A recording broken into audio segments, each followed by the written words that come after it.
할렐루야, 여러분 반갑습니다. 오늘도 말씀을 통해서 하나님의 은혜가 여러분 삶 가운데 충만하게 지배하시는 또 통치하시는 시간 될 수 있게 되기를 바랍니다. 오늘 본문의 말씀은 열왕기상 19장 19절부터 21절에 있는 말씀을 통해서 하나님이 사용하시는 사람이란 제목으로 은혜를 나누기를 원합니다. 우리가 사람 살아가는 것을 보면 어떤 분들은 그렇게 많이 노력하지 않는데도 노력하지 않는데도 그의 삶이 풍성해지고 하는 일마다 잘 되어지고 형통함을 누리는 것을 보게 됩니다. 반면에 어떤 사람은 굉장히 수고를 많이 하고 애를 많이 쓰고 성실하게 살아가는 삶임에도 불구하고 늘 결핍이 있고 늘 부족함이 있고 하는 대로 뜻대로 잘 일이 되어지지 않는 그런 사람들이 있는 것을 보게 됩니다. 그런 사람들을 보면서 우리가 흔히 참 복이 없다, 또 운이 없다, 혹은 성실하지 못한 것이 있지 않았는가, 이렇게 우리가 물어보기도 하고 그렇게 평하기도 합니다. 그러나 신자들은 복이나 또 운이라고 생각하는 것이 아니라 하나님께서 그 사람을 또 나를 왜 사용하지 않는가, 이런 질문을 우리가 해야 할 것입니다. 왜냐하면 역대상 29장 12절에 보면 부와 기가 주께로 말미암고 또 주는 만물의 주제가 되사 그 손에 권세를 가졌으니 사람을 크게 하심과 강하게 하심이 다 주의 손에 있나이다 라고 말하고 있습니다. 부와 기와 재물과 권세와 이 모든 것이 하나님의 손에 달려있다는 것입니다. 그러니까 그 사람이 형통하고 또 권세 있는 자리에 올라가고 이렇게 하는 것은 그 사람이 올라간 것이 아니라 하나님께서 그 사람이 그런 자리에 올라갈 수 있게 되도록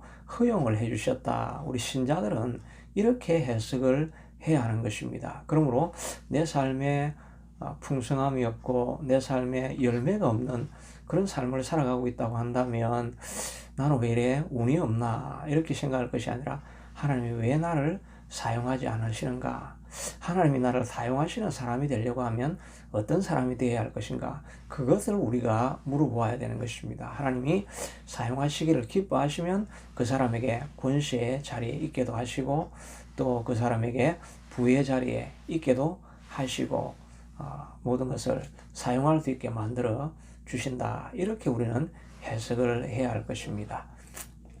오늘 본문에 보면 엘리야가 이제 하나님께서 그에게 힘을 주시고 호렙산에서 세미한 음성을 들려준 이후에 가서 후계자를 세워라 이렇게 말씀을 하시게 됩니다. 그래서 찾아간 것이 바로 엘리사를 찾아간 것입니다.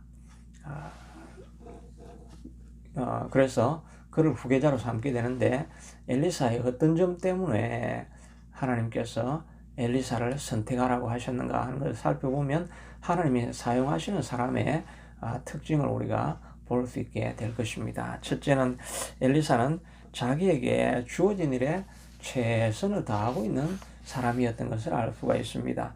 19절에 보니까 엘리야가 거기서 떠나 사밧의 아들 엘리사를 만났는데 그가 12겨릿소를 앞세우고 밭을 가는데 자기는 12째 겨릿소와 함께 있더라.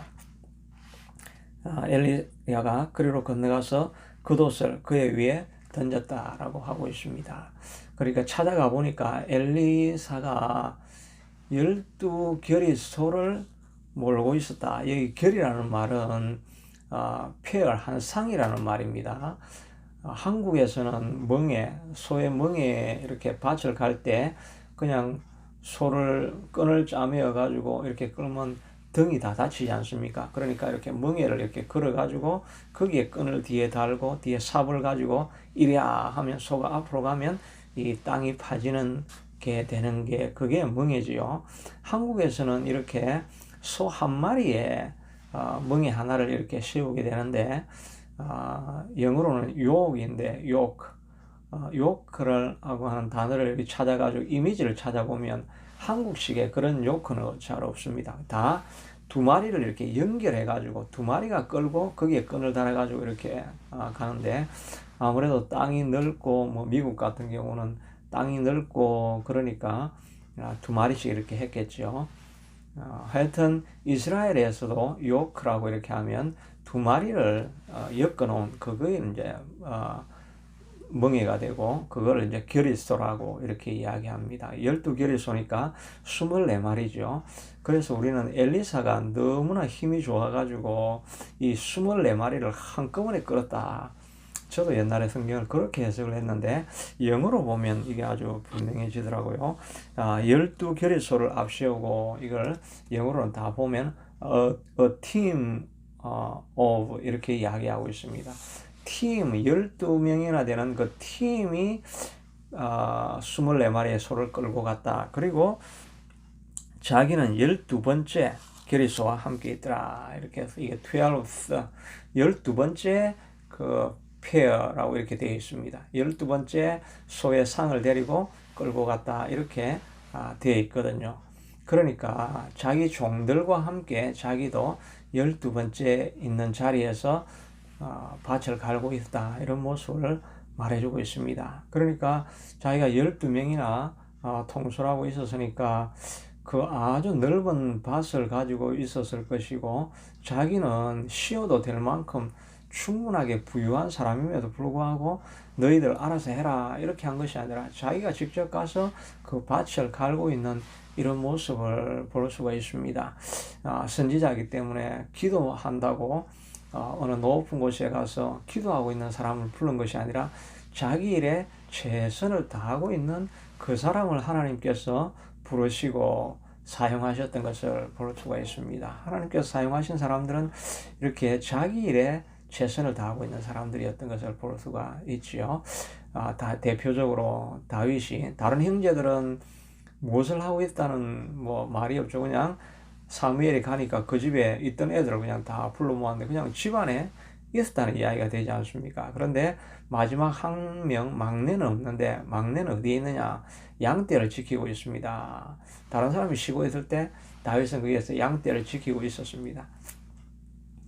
그러니까 어떻게 보면 좀 화도 날 수가 있었겠죠. 아니 형들 다 있고 나이 든 형들이 더 잘 칠 텐데 왜 내같이 어린 사람을 이렇게 양떼를 지키게 하는가 이렇게 해서 불평불만하고 있었다고 한다면 이리가 오든지 고민아 와가지고 사자가 와가지고 양떼를 물러가도 내가 알 바 아니다 이렇게 볼 수가 있었는데 그런 불평하고 있는 그런 것이 아니라 정말 그 양떼 하나하나를 생명을 걸고 지켰던 것을 우리가 자주 이야기를 듣죠. 그가 곰이 오거나 사자가 와서 새끼를 물어가면 곰을 물리치고 사자는 수염을 잡고 그를 쳐서 죽이고 어린 양을 구해왔다고 이렇게 말하고 있지 않습니까? 그러니까 자기에게 주어진 자리에 불평불만하지 아니하고 최선과 열심을 다하고 있을 때 그런 사람을 하나님께서 부르시는 것을 볼 수가 있습니다. 베드로와 그 형제들, 제자들도 다 일하고 있는 사람을 불렀습니다. 마태도 세리장이로서 세리를 보고 있을 때 마태 보고 불렀지요. 베드로와 야고보, 요한은 다 그 일하고 있을 때 그들을 부른 것이 아닙니까?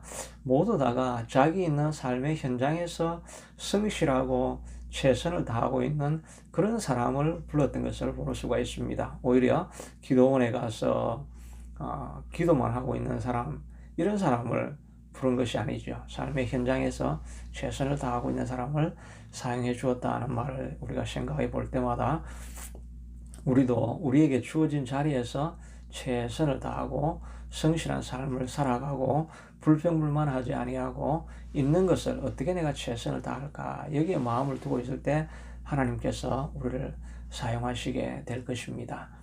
저는 이렇게 설교하는 이 자리에 들으실 분들이 몇 명이나 될지는 모르겠지만 그러나 할 수 있는 데까지 최선을 다해서 설교를 준비하는 마음, 이런 마음 우리가 놓치지 않고 열심을 다해야 될 줄로 믿습니다.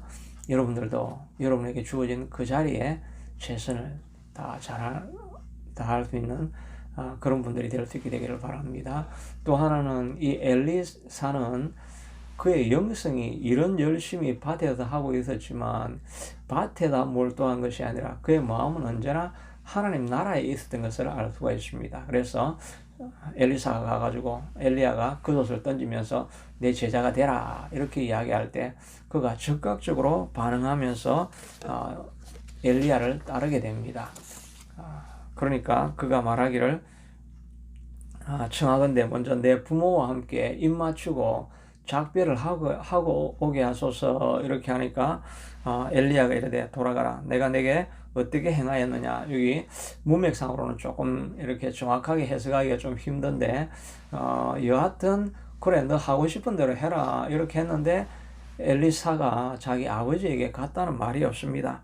다시 돌아가서 한 겨리소를 가져다가 잡고 소를 2마리 잡았다고 그렇게 했습니다. 아버지에게 간 것이 아니라 소를 잡아서 그것을 이제 각을 뜨고 그걸 구워야 되니까 그 소의 멍에를 뜨고 있던 그거를 다 불에 태웠다고 이렇게 합니다. 그 멍에를 태워가지고 소를 구워서 그것을 사람들에게 나누어 주고 엘리야를 쫓아갔다라고 이야기를 하고 있습니다. 그러니까 그의 마음 가운데는 즉각적으로 순종할 수 있을 만큼 자기가 중요한 가치로 여기고 있는 것이 밭으로 농사하는 것이 아니라 하나님의 나라를 위해서 쓰임받기를 갈망하고 있는 마음이 그에게 있었던 사람인가 하는 것을 알 수가 있습니다. 우리도 이 땅을 살아가면서 이 땅에서 우리가 최선을 다하고 열심을 살아가지만 우리의 마음은 늘 하나님 나라, 하나님의 마음에 우리의 마음을 둘 수 있는 이런 삶을 살아가고 있을 때 하나님께서 그 사람을 불러서 권세와 또 명예와 부를 주어서 하나님의 일꾼으로 사용하게 만들어가는 것을 보게 됩니다. 우리는 이 땅을 살아가면서 늘 우리의 관심사가 내가 이 땅에서 어떻게 더 복되게 살 수 있을 것인가, 내 가족이 얼마나 더 행복하게 살게 될 것인가, 여기에만 우리의 마음을 두고 살아가고 있습니까? 하나님 나로 말미암아 하나님 나라가 확장되어지는데 내가 쓰임 받기를 원하고 그럴 때 내가 언제든지 다 내려놓고 하나님을 위해서 일할 준비가 되어 있습니다. 이런 마음을 가지고 살아갈 수 있어야 할 것입니다. 그때였어야 하나님께서 우리를 사용하시고 의미 있는 자리에서 일할 수 있게 만들어 가시게 될 것입니다. 그러므로 저와 여러분도 다 하나님 앞에 쓰임 받기를 원하면서 살아가고 있는데 우리가 살아갈 때마다 늘 있는 자리에서는 최선을 다하지만 하나님께서 그만두라고 하시면 그저 모든 것을 다 버리고 내가 따르겠습니다. 순종할 마음에 준비를 가지고 살아갈 수 있게 되기를 바랍니다. 그렇게 하기 위해서는 날마다 우리가 일을 하면서도 하나님을 생각하고 또 하나님과 교제하는 삶을 잊지 않아야 되겠지요. 여러분의 마음 가운데 여러분의 꿈이 하나님 나라를 하나님의 뜻을 내가 살아가는 동안 이루어 드리리라는 이런 열망이 여러분 마음 가운데 가득하기를 바랍니다. 늘 성령의 충만함으로 말미암아 이런 쓰임받을 준비가 되어진 삶으로 살아가실 때 하나님께서 여러분의 삶을 축복하시기를 축원드립니다. 자비하신 아버지 하나님, 하나님께서 엘리사를 특별히 사용하셨는데 주어진 자리에서 최선을 다하고 있을 때 또 그럼에도 불구하고 그곳에 그의 마음을 두지 아니하고 하나님이 부르시면 언제든지 하나님의 것이니 다 내려놓겠습니다.